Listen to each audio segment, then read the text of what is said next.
जय हिंद दोस्तों, मेरा नाम धर्मेंद्र मिश्रा है और मैं इस चैनल के माध्यम से हर रोज़ मेंस आंसर राइटिंग की प्रैक्टिस करता हूँ। बिना आपका समय लिए शुरू करता हूँ आज का क्वेश्चन। आज हमने क्वेश्चन चूज किया है right A short notes on Santhal uprising. बहुत ही कॉमन क्वेश्चन है, बीपीएससी में बहुत बार पूछा गया है, बीपीएससी मेंस में। तो जैसे कि आपको पता है कि हम आंसर राइटिंग में क्या फॉर्मेट को फॉलो करते हैं। हम एक इंट्रो लिखते हैं एंड देन बॉडी और लास्ट में कंक्लूजन। बॉडी को हम डिफरेंट सेगमेंट में तोड़ते हैं, जैसे अगर ज़रूरत के अनुसार। जैसे अगर हमें ज़रूरत पड़े कोर्सेज़ के तो हम उसके कोर्सेज़ लिखेंगे, ज़रूरत पड़े कॉजेज़ के तो कॉजेज़ लिखेंगे, ज़रूरत पड़े नेचर्स के तो नेचर्स लिखेंगे, सिग्निफिकेंस के तो सिग्निफिकेंस लिखेंगे। It's all depend upon what was the demand of the question. पर इस क्वेश्चन में कोई डिमांड नहीं है, इन्होंने बस शॉर्ट नोट्स बोला है लिखने। तो हम बॉडी पे अपने टाइम के अनुसार कुछ भी जो हमें लगा कि ये लिखना ज़रूरी है वो सब लिख सकते हैं, ठीक है। किस तरह से आप इस क्वेश्चन के माध्यम से उनको संथाल अपराइजिंग का कम शब्दों में ओवरव्यू दे दो, ये आप पे डिपेंड करता है। और वो आप कहाँ पे दोगे, तो आप वो बॉडी में दोगे। तो शुरू करते हैं शॉर्ट नोट्स ऑन संथाल। तो हम एक स्मॉल इंट्रो लिखेंगे बिना टाइम को, जिसमें टाइम ना लगे, क्योंकि हम बॉडी थोड़ा बड़ा लिखने वाले इसमें। संथाल अपराइजिंग, जिनको हम हूल भी कहते हैं, ठीक है। संथाल हूल भी कहते हैं। और जो भी हिस्ट्री रिलेटेड क्वेश्चन होता है उनके आप ईयर जरूर मेंशन करोगे। वॉच अर्लीस्ट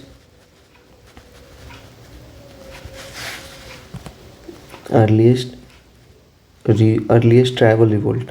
क्या ट्राइबल रिवोल्ट ही था ना ये? अर्लीस्ट ट्राइबल रिवोल्ट अगेंस्ट, किसके अगेंस्ट था?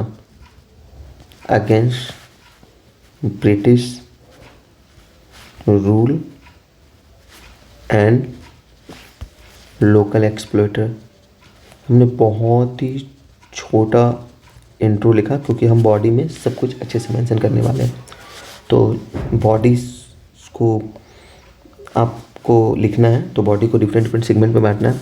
हम यहाँ पे कोर्सेज लिखेंगे क्योंकि कोर्सेज से ये क्या होता है कि आप कंप्लीट जर्नी दिखा देते हैं एक विद्रोह का, ठीक है। और वो काइंड ऑफ जो एग्जामिनर्स है उनके माइंड में एक आपके प्रति एक इमेज सेट कर देता है कि भाई इनको इसके बारे में बहुत कुछ पता है, इस क्वेश्चंस के बारे में। तो कोर्सेज ऑफ संथाल अपराइजिंग, चूँकि हमारा ये स्मॉल आंसर राइटिंग है, लाइक 7 to 8 मार्कर्स वाला, तो हम इसमें बहुत ज़्यादा तो लिख नहीं सकते। तो हम यहाँ पे फ्लो चार्ट यूज करेंगे। फ्लो चार्ट के लिए, जिस फ्लो चार्ट क्या होता है कि कम शब्दों में एक फ्लो चार्ट बना के आप इवेंट्स को दिखा सकते हो और कंप्लीट इवेंट के बारे में आप एग्जामिनर को बता सकते हो।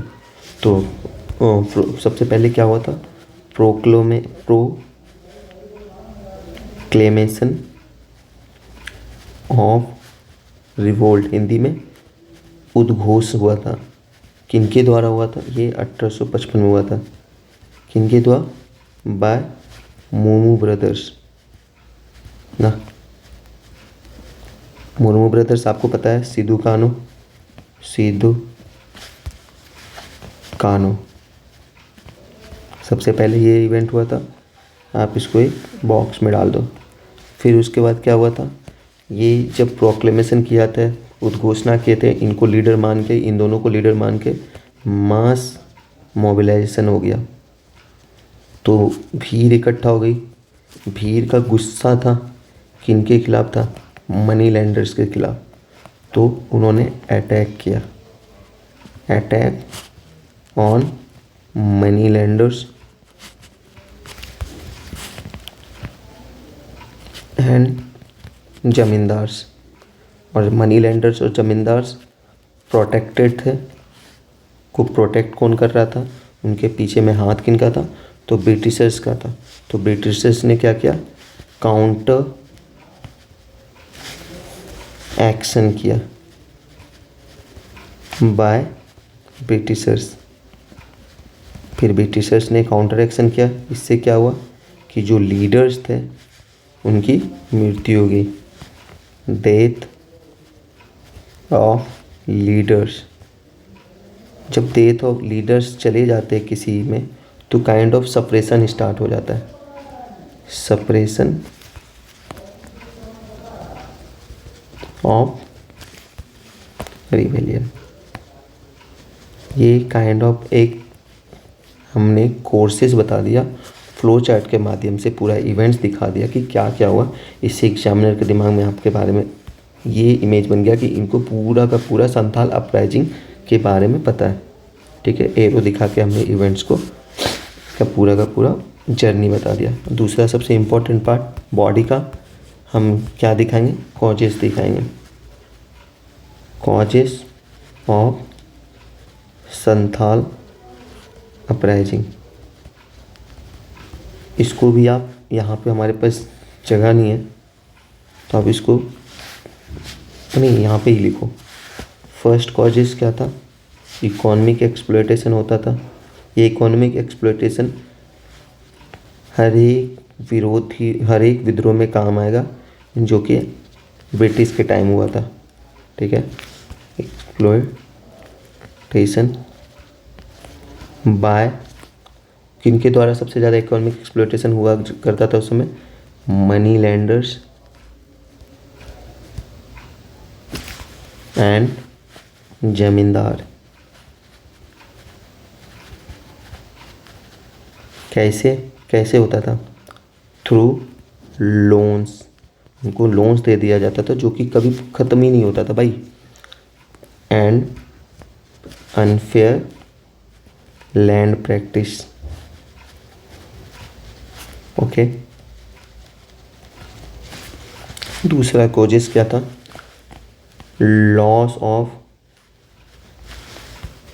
Traditional land.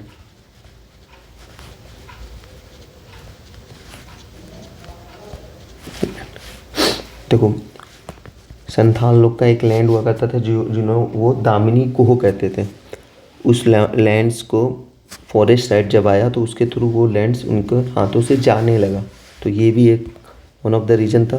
तो loss of traditional lands and forest rights. उस समय बहुत सारे फॉरेस्ट एक्ट आ रहे थे जो कि डायरेक्टली इम्पैक्ट कर रहा था किनको, तो ट्राइबल्स पे, ड्यू टू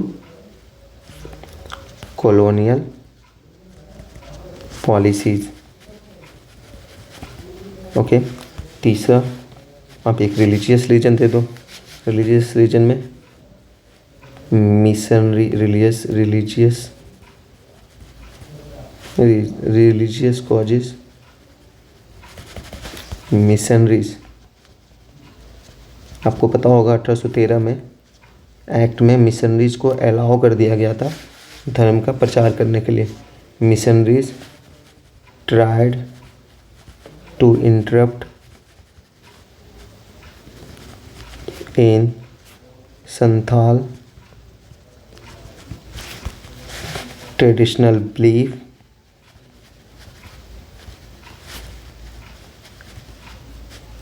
एंड फेथ। तो आप किन्हीं के फेथ और बिलीफ पे को इंटरप्ट करोगे तो वहाँ से तो गुस्सा फूटेगा ही ना। ओके, अब जो सबसे इम्पोर्टेंट पार्ट कि इस विद्रोह से सिग्निफिकेंस क्या हुआ, क्या निकल के आया, इम्पोर्टेंस क्या था, सिग्निफिकेंस ऑफ संथाल अपराइजिंग। हाँ, तो भाई सबसे जो रिजल्ट आया था इसके लिए ये सबको पता है कि इसका रिजल्ट क्या हुआ था कि एक संथाल पैगना आया था। सबसे पहले हमको पता है कि led to creation of Santhal Parganas. एक संथाल परगनास क्रिएट किया गया जिसमें सिर्फ संथाल लोग रहेंगे। ठीक है, ओके। दूसरा जो कि बहुत इससे भी ज़्यादा इम्पोर्टेंट है क्योंकि ये बन गया सिंबल ऑफ ट्राइबल आइडेंटिटी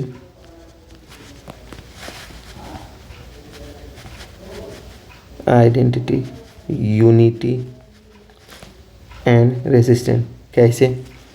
क्योंकि देखा दिया गया कि कैसे चार भाइयों की वजह से एक बहुत सारा मास मोबिलाइजेशन हुआ, जो किसी कोज के लिए इकट्ठा हुए है, यूनिटी की है और विरोध करना चालू किए है।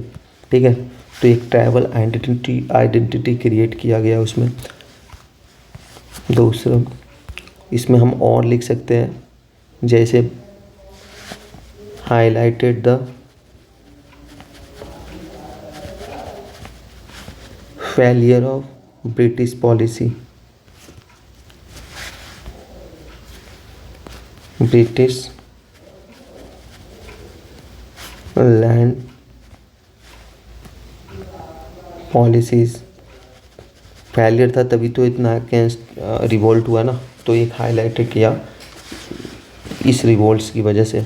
अब हम कंक्लूजन में आप ऐसे यहाँ कंक्लूजन कभी नहीं लिखोगे, डायरेक्ट आप लास्ट लाइन लिखोगे, वही कंक्लूजन काउंट होगा। कंक्लूजन हमेशा फ्यूचरिस्टिक होता है, इस बात का ध्यान रखिएगा। तो द संथाल अपराइजिंग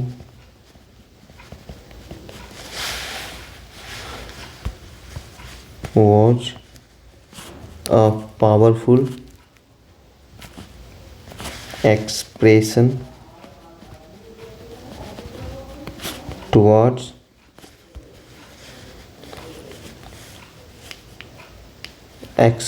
against, किनके खिलाफ था? Against colonial exploitation.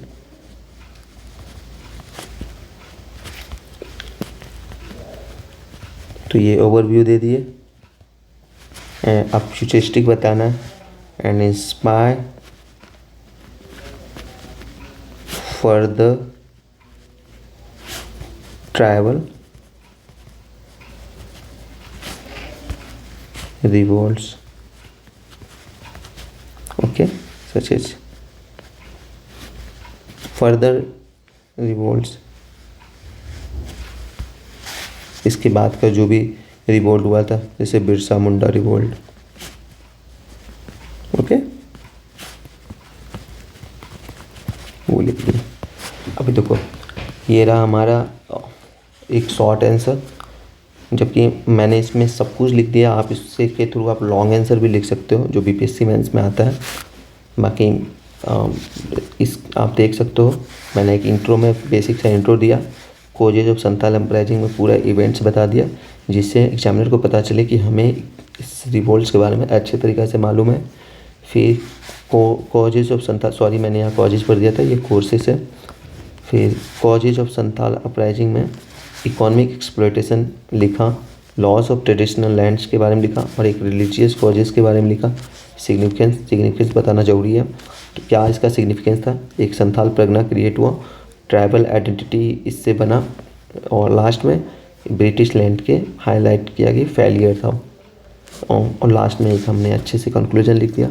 आशा करता हूँ कि आपको ये पसंद आया होगा।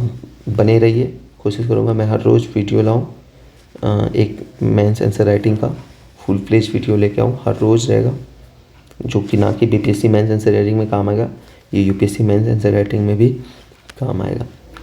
तो थैंक यू यहाँ तक बने रहने के लिए। मिलते हैं फिर अगले वीडियो में। जय हिंद।